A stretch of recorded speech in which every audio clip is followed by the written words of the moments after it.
Medicare annual enrollment is upon us. It begins on October 15th. Now, oftentimes, many seniors don't know where to turn to for trusted advice, and having a licensed Medicare expert can help ease the process. Yes, and owner of Medicare Experts, Jonathan Henderson, joins us now to discuss the importance of using licensed brokers. Welcome, Jonathan. Thanks for having me. So, why are you so passionate about helping people sign up? You know what? I just love working with people in the retirement sector. They have so much experience in the world, so much experience in life. I just like the conversation. I like helping people. It's also really confusing. People are so confused with Medicare in general. Often they're lost. Even professionals, a lot of people, doctors, lawyers, they're like, I don't have time to read all this stuff. Can you help me with it? So it's just nice to be part of their lives and helping them and finding a solution for our government entitlements. You mentioned people being lost and confused. Yeah. With that comes mistakes. So what are some of the common mistakes you see people make when they're applying for Medicare? You know what? A big common mistake is they'll join a plan that doesn't have their physician in it, doesn't cover their medications correctly, doesn't allow them to travel where they want to travel.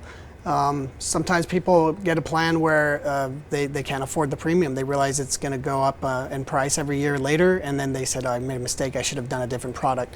So there's just so many factors, so many different types of products that it's easy to make a mistake in almost any category really with Medicare. And so having continued support from a broker is key.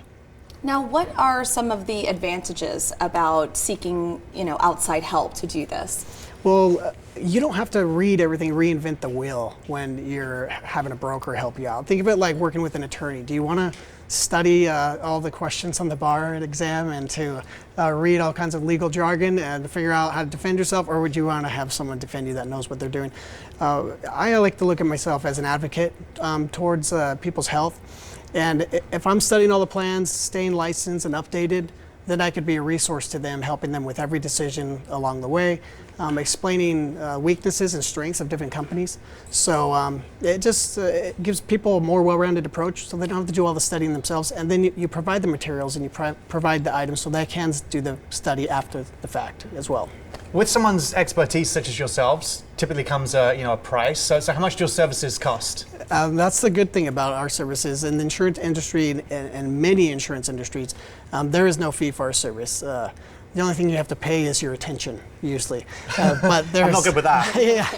So there's no fee. We're paid by the insurance companies, and so we're compensated by them. And I get that question quite a bit, like, what's it going to cost for you to come over? And it's just nice to say nothing. That's reassuring. Yeah. Now, how can people know what brokers to trust? I'm sure trying to find the right one can be a little bit tricky. No, that's tough because like any industry, you're going to have people that are good, people that are okay, people that are dishonest. So finding the right broker to trust, you want to make sure they're licensed, they're insured. Usually it's good to ask the broker some questions like, how long have you been doing this? What plans do you represent? You can even ask to see their license. Most brokers carry their license around with them. I do. So knowing to trust a broker. Another thing you could get a sense of, I think most people realize, are you genuinely trying to help them? Are you there for their best interests, or are you selling a product? People know right away if you're selling a product or if you're there trying to help. It's important to get those dates in the calendar. So what are some important dates with Medicare that people need to remember? Typically, October 1st is when you want to start shopping, looking around, but October 15th is when you're allowed to enroll in most plans. Some plans you can enroll in all year long. People can enroll for different circumstances, perhaps their health, their income, if they've just moved, if they're turning 65. There's all kinds of reasons people can enroll, but the general mass enrollment time is October 15th all the way to December 7th. Well, Jonathan, thank you so much for joining us this morning. Thanks for having me. For more information, visit expertsmedicare.com.